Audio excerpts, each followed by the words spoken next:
like there's so many players out there that can just play unbelievable guitar. Um, but it's like, I guess the thing it all comes down to ultimately is can you come up with something memorable?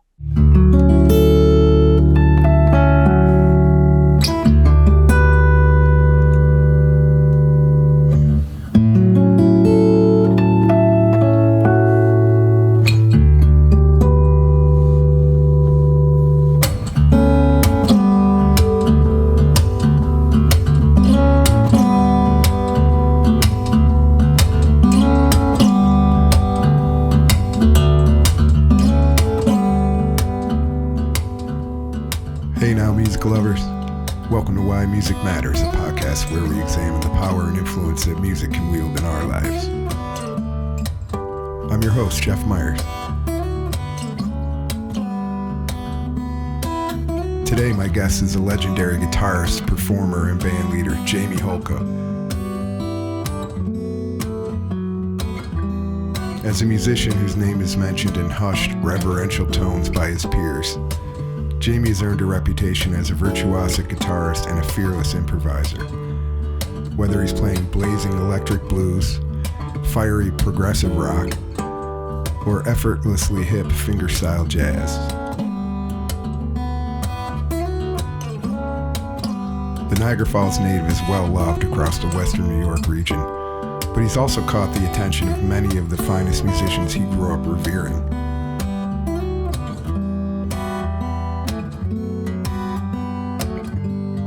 That's how he ended up as an influential member of the rekindled 1970s progressive rock jazz fusion ensemble, Captain Beyond.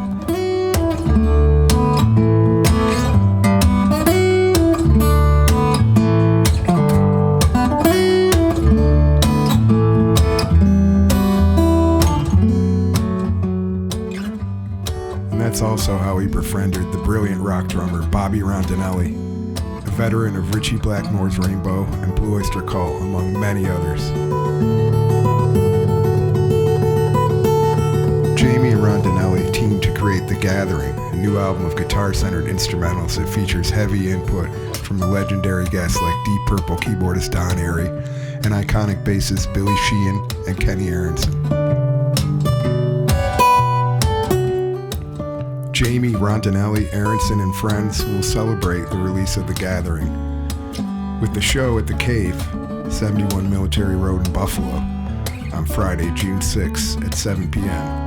So if you're in Buffalo, come on out. During our chat, I asked Jamie about the genesis of his love for the guitar, about how it feels to be making music with his childhood idols, and what it means to be an eternal student of music. Welcome to Why Music Matters, Jamie Holka.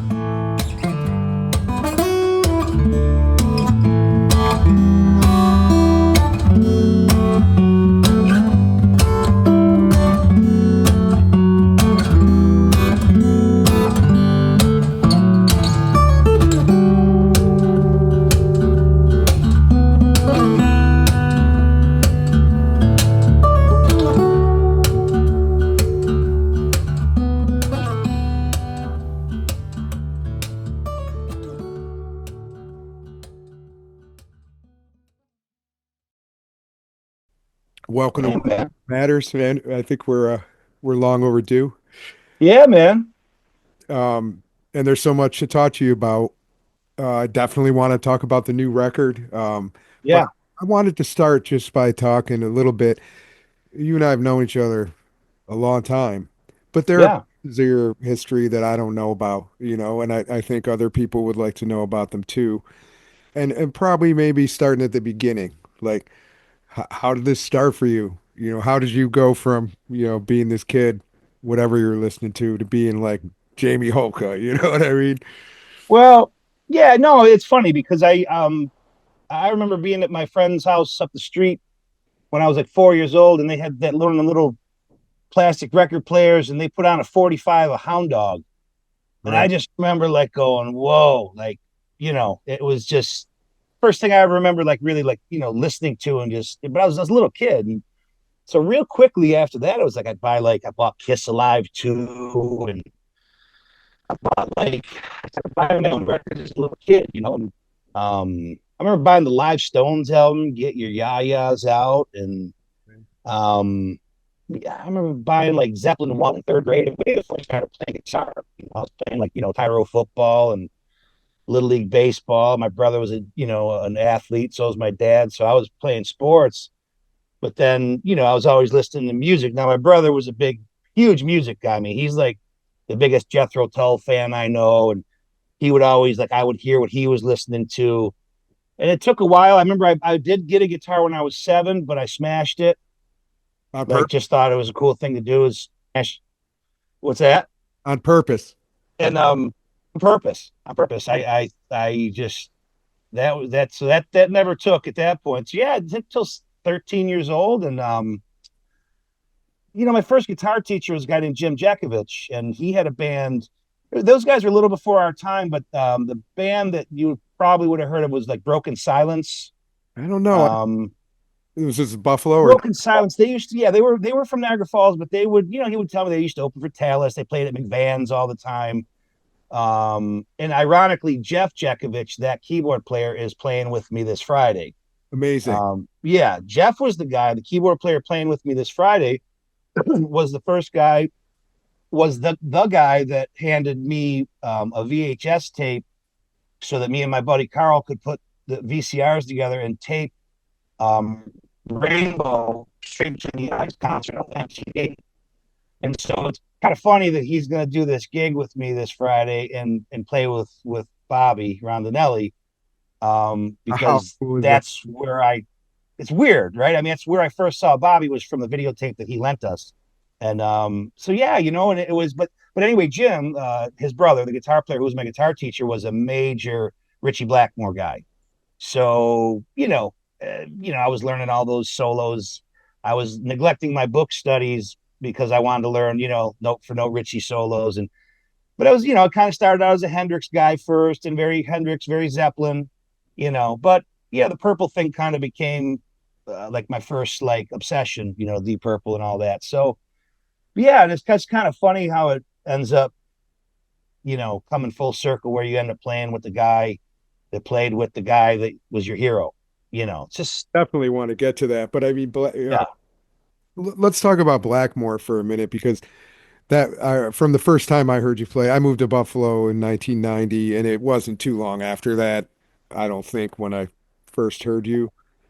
And right away, I could tell I'm like, okay, we came up with some of the same influences for sure. yeah, I mean, right, here I could hear Richie in it, and what you're talking about, the straight between the eyes era and all that, because of the age we are, that's what we got to see, right? right, That was one of my first shows. I think it was my second ever show, mm-hmm, at the Palace Theater in Albany was that tour right, with the Pat Travers band opening.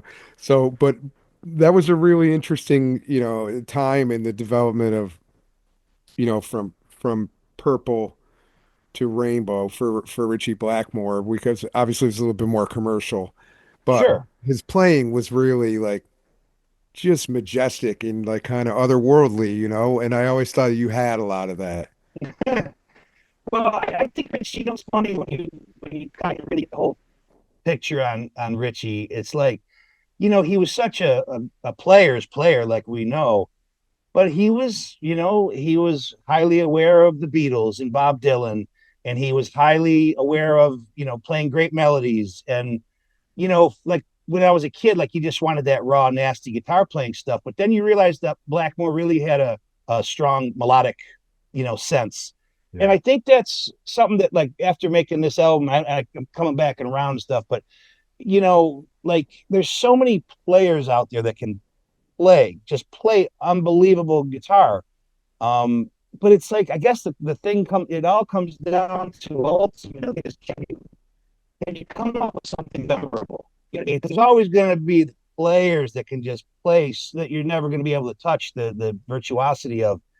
But, the normal listener kind of can only take so much of that, and that's when you look at a Blackmore and guys like that, you know what I mean? They wrote memorable things that you know what I mean. And of course, it's the time, like you're saying, the time you grow up and what you listen to, what you're exposed to. But I mean, Richie, I really think had a great understanding of being melodic, but he could also, but he was also a gunslinger, So it's trying to put those things together. I think is the hard part. Yeah, I agree with you, and I think you know probably a common denominator in all the players that you love and that I love as well is their ability to kind of tell a story with it, right? Rather than just Sure. shredding arpeggios or whatever. Oh, that's all cool too. But Right, right. It's part of it, but it's hey, not everything. Yeah. what do you have to say to people who aren't guitar players or aren't musicians, you know?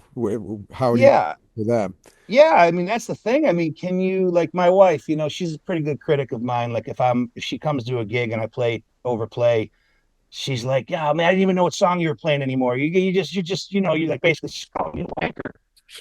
And so when she listened to this album that we recorded, she likes it. And I says, okay, because she's not biased. If she don't like what I'm doing, she'll tell me it sucks. And but like non-musicians are kind of listening to it. It seems like we caught a little bit of what I'm talking about. But yeah, man, I don't know. You have to. It's so hard now because there's just so many people get so good so fast now. I mean, growing up for us guys, it was just so much. It was such a long haul to learn, But now with YouTube and there's always some little 8-year-old Japanese kid playing Eruption flawlessly and all that stuff. And it's I never discount or minimize the work it takes to be able to do the physical playing. No question. But you hope it turns in. Can you turn it into something original? Can you sound like you? Can you be you? I think that's the thing that takes forever now. Is can you be a little bit unique? It just seems like it's all been done. You know, Right. And so I but it hasn't, yeah, what makes every one of us ourselves is our own, how we tell that story. And, whatever our influences are, you can hear them in there, but it's still coming through you. right, And like with you, sure, especially well, let's talk about the new record. I mean, The Gathering, which, is being celebrated on June 6th, right? yep, Here in this Buffalo, Friday. Cave, Hmm. Friday night, but the record's being released everywhere.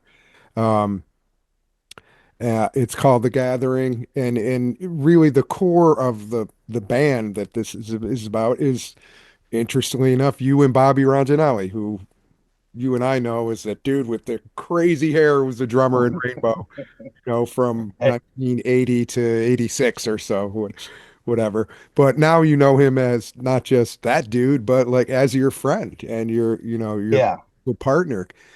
Give us a little yeah, of the background about how that came to be, because this is so cool. And then we got to talk about Captain Beyond was another one that was so cool. Like you're playing with your hero, yeah, so amazing. But let's yeah. It's talk really about weird. I've gotten to. Well, it kind of it's actually the Captain Beyond thing ties into this because I was playing Captain Beyond. We were rehearsing in Orlando where Bobby Caldwell lived, and two of the other guys were from Florida too, so it made sense to rehearse down there. At the time we were rehearsing, I ordered a book by a guy named Colin Hart.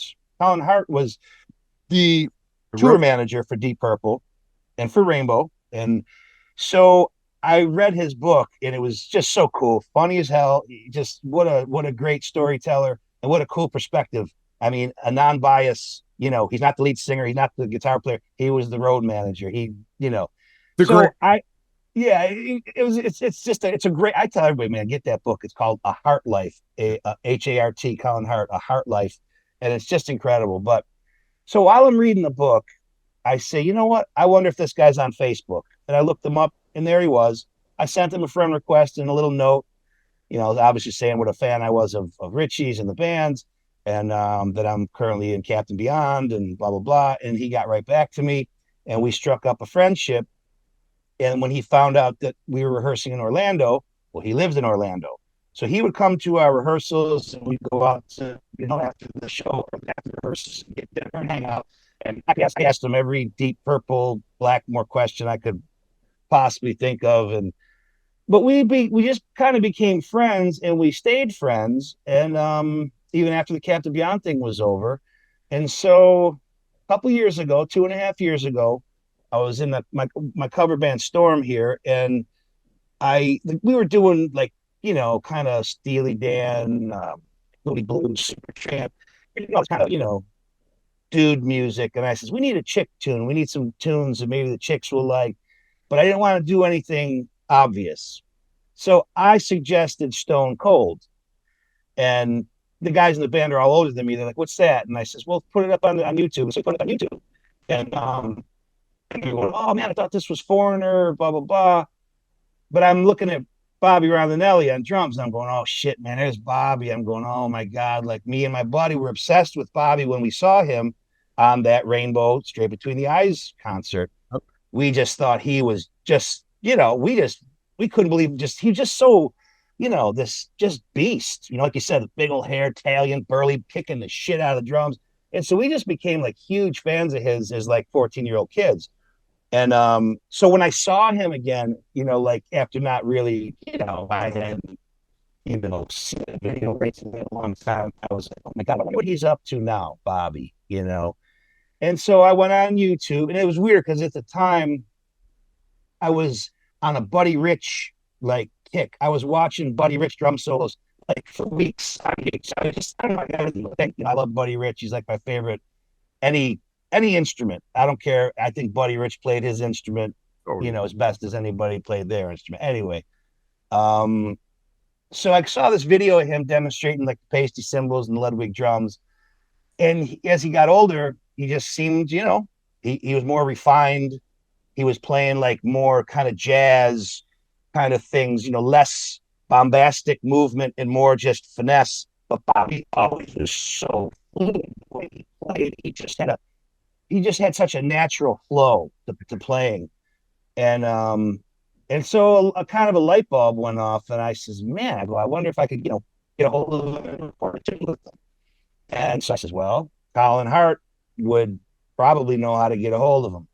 So I called Colin, and I says, hey, are you by any chance still in touch with Bobby Rondinelli? And he goes, yeah, I got his phone number. And I asked him if he could, be like the middleman and introduce me to Bobby. And he did. And, so then Bobby started talking. I did some guitar tracks up here at my buddy Rick Catnice's studio. And I sent them to Bobby.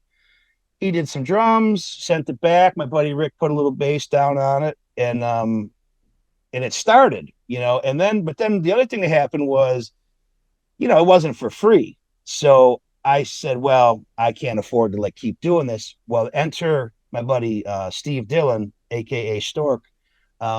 He was in my band Storm, and he had retired from his business, and he was looking to do something in the music business. And he goes, listen, I said, Bobby wants to the tune. And I go, man, I can't afford it. And he goes, do it, man. I'll back you up. I was okay. So we did another song. And Bobby started saying, I produce. And I knew he produced because I knew he did a Leslie West album, tribute album, which was a who's who. I mean, Slash, Yngwie, Steve Morse, Robbie Krieger, Elliot Easton. It's ridiculous who's on the album. And so Bobby said, hey, you mind if I like cut this tune up and rearrange it? And I said, go ahead. So from there, it was working pretty good. But he goes, man, if I could get you in the studio here, I think we could work faster. And I says, okay. So I started going to Long Island, and we worked together so easily that it just felt real natural. It kind of was my instinct. I felt like our styles would work together. And so he just started like producing me, like, hey, try this, try that, play a melody here, play a rhythm here, rip it up here. And we just started doing this. And, then what happened was we thought we should do a cover tune. And so I came up with some suggestions. None of them really, caught his attention. And then I said, well, what about the old tune, Rugged in the Movie? Louie. And he goes, I can get that bass player if we do that track. Kenny Aronson. He goes, I can get the original bass player. I says, really? I says, okay. So we did that. Kenny Aronson, and he did the track for us. And it's funny that track didn't even make the album. We have two leftovers. One is a Kenny Aronson track that didn't make the album, and one is a Billy Sheehan track, believe it or not. Wow. But Bobby started calling in. He got the Rolodex out, is what happened, and he started. Hey, what about this guy? And I'm like, man, like the crazy thing was I thought of Tony Carey to play keyboards. Tony Carey was the keyboard player on the On Stage album. Yep. Well, we got a hold of him and we sent him something, and he really liked it, but he was having a major health dilemma, some neurological thing, and he wasn't able to do it. So then Bobby suggested Mark Stein for B3 organ. Mark Stein was the singer and organ player of Vanilla Fudge. Yep. So, and sure enough, he gets a hold of Stein because he had recorded with him. Stein was playing keyboards for On the Road with Dave Mason. He couldn't do it. So then Bobby goes, what about Don Airy? And I'm like, I mean, are you kidding me? Don Airy? And he got a hold of Don. Don did the first song, and then we kept asking Don, hey, can you do another one? Sure, send it, send it. All the while, he's recording a new album with Deep Purple. I know. Still took the time to He's do the our best album. guy in the world. He's so nice, man. He's such a nice guy. And so, man, Don's on 9 of the 10 songs. Yeah, like I said, Billy Sheehan's on a couple tracks. Kenny Aronson's on 3 or 4. He's in the band this Friday. We Let's got talk Mark about Kenny Rivera. so people Yeah. know who Kenny is. Kenny is a legend, you know. I mean, people might not know that, but for me, I got that album Derringer Live when, Yes. Yeah. I mean, back in the day, you would be like, you know, paper route money, go to the record store. I was looking for cool looking album covers. I mean, you couldn't go on Spotify and be like, shop around. Right. I was like, and then I remember looking at the back of that Derringer Live album, and I'm like, this band looks cool. And I swear I recognized that bass player for something. Probably because MTV was on. He was playing with Billy Squier at that point, right? Right. Derringer Right. was a mid 70s thing. I bought that record and just so fell in love with it, you know. To this Yeah. day, I still got my vinyl, you know. Yeah. Yeah. And Kenny, I just thought was so great, and that whole band was so amazing. But he went on to, you know, It's you look at crazy. His his resume is nuts. it's nuts, and He toured with Bob Dylan. I know he toured with Dylan for like 2.5 years. I mean, I mean, and I just got off the phone. I just got off the phone with him because we're trying to set up a Zoom meeting between me, him, and Bobby and the keyboard player. And we're all a bunch of idiots. None of us can do it. oh, And he's going, what the fuck, man? I got it. And it's just funny. You're thinking about like who they are, but they're still like us. We're all the same. But no, he's really I'm really looking forward because we did one of the videos we did, promo videos we did for this was with Kenny. yep, he's in And it. That's a kill. and it was, but what was cool is Bobby thought, he goes, well, let's just play along with the track. And I'm like, I don't want to pantomime. I don't want to, let's get in the room and play it. Yeah. And Bobby thinks, he goes, you just want to jam. And I go, well, that's true. But like, I think, why don't we try it? We'll do both. And I got to tell you, even though like we didn't really know the arrangement in a couple spots, playing with those two guys was like, dude, it felt so good, so fast. It was like, even just listening to Kenny, like turn the knobs on the amp and do a couple things, I was like getting like charged up because Yeah. it's the real deal. They're the real deal, And so now we formed this thing. We're gonna see, we're gonna basically have like two rehearsals this week, and then do the show, and and just see where everything goes. But it's been a trip. I mean, to work with these guys. I mean, amazing. Can you talk just a couple quick particulars about the record? Like, let's talk about well, I know Billy Sheehan's in the one video. Yeah. But Yep. talk about Sheehan. I mean, you grew up in Western New York, right? I mean, Dude. the guy was a Well, legend. And that it's like, legend made it to Albany too, by the way. Like that guy was considered a god there too, you know. right. But Yeah, wow, that was Bobby goes, hey, you want to get Billy Sheehan on the album? And I'm like, jeez, man, I just didn't think it was, a possibility. And You I never says, met him? man, I had never met Billy. And Other than nicest guys. yeah, so Bobby calls him and he says, yeah, I'll do it. It was funny. He was one of the guys, him and Don Airy. It was amazing. Like when Don Airy did the first track, um, he didn't want to take any money. Like, and Bobby goes, no, man. He goes, everybody's getting the flat rate for each tune, and we'd like you to do more. So, like, Don reluctantly took pay on the first tune. Like, that's how cool, what a nice guy he was. Billy did two tracks, but he did it down in Nashville where he lives. And Stork, the guy I was telling you about from the record label, was there, and he sent me some clips of Billy recording it. And to hear Billy's bass on my tune, like hearing that Talus growl, I was just like going, "You gotta be fucking kidding me!" Like I was just like going, "This is like, it's just, it's so weird, man." You're just like going, like, I'm thinking when I used to hear Seesaw on 97 Rock as a kid, and now you're hearing that sound. And unfortunately, Billy forgot because I spoke to him once on the phone about the video. He's so busy.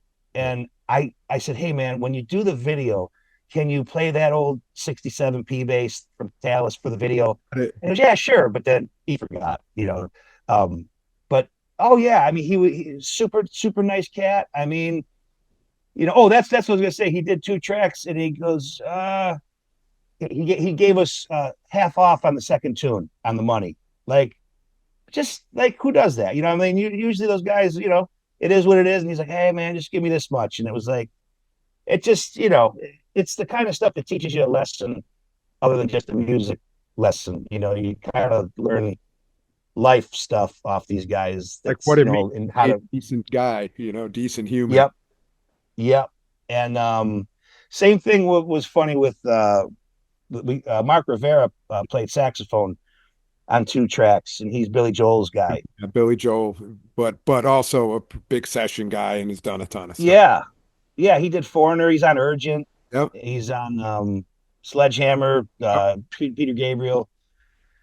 Another guy. He came to the studio because he lives in. That was the thing about him. Rivera lived in Westchester County.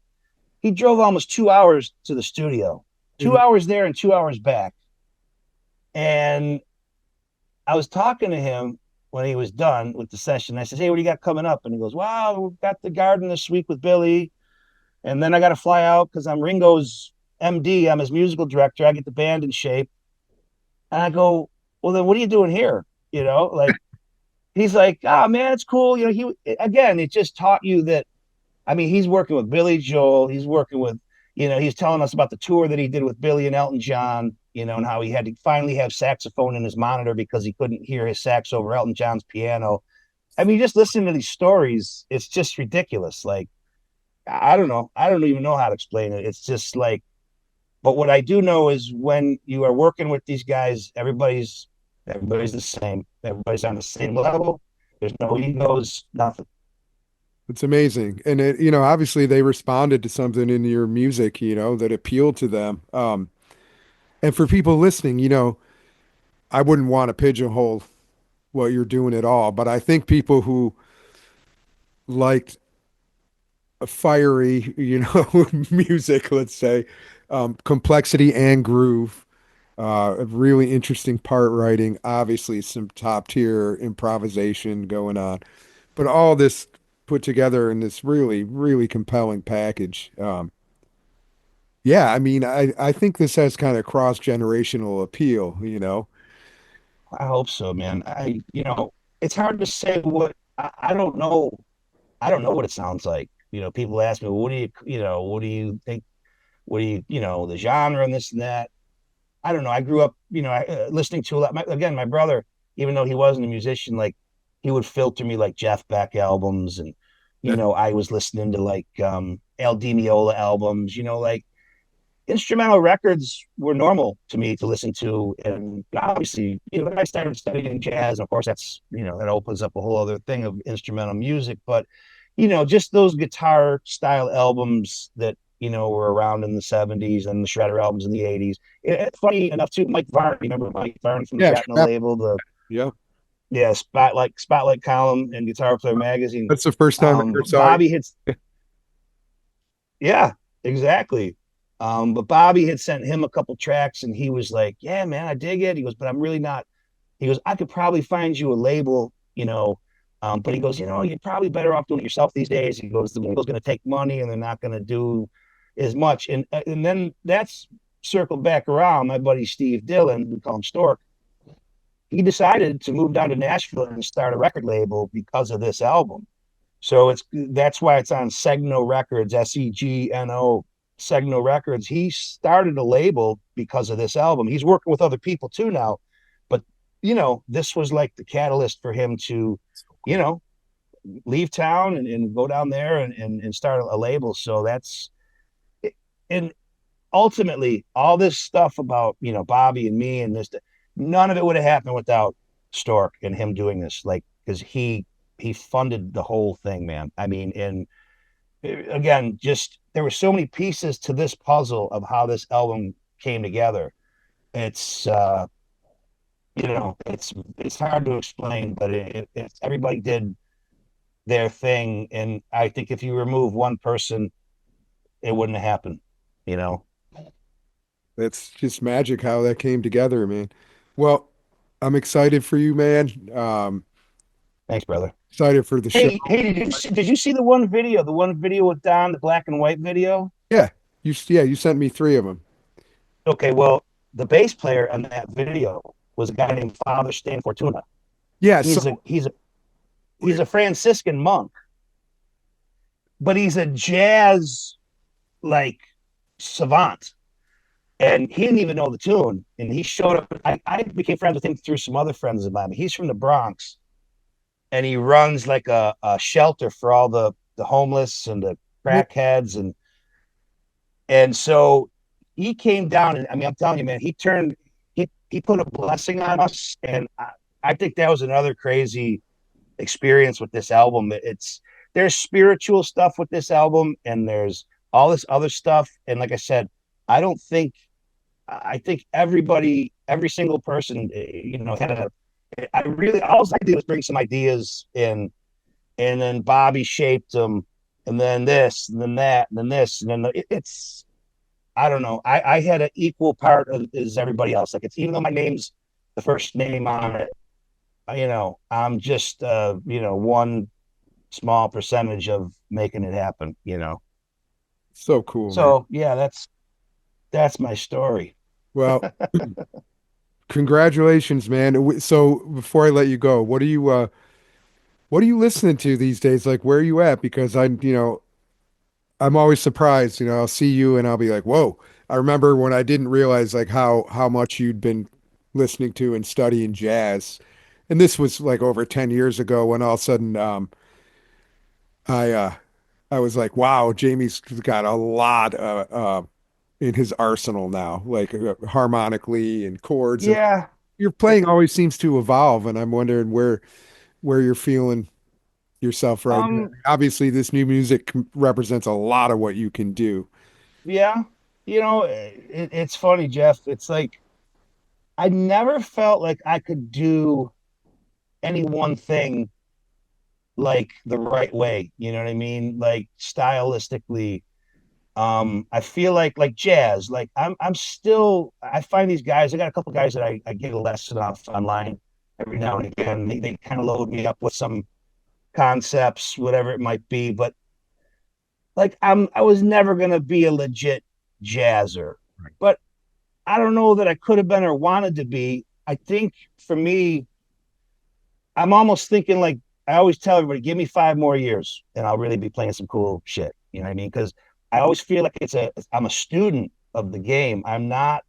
I don't. It's why I don't really like giving like people want advice or when people wanted lessons. And I've done all that. You know what I mean? But it's like, man, there's so many just players that like we talked about earlier.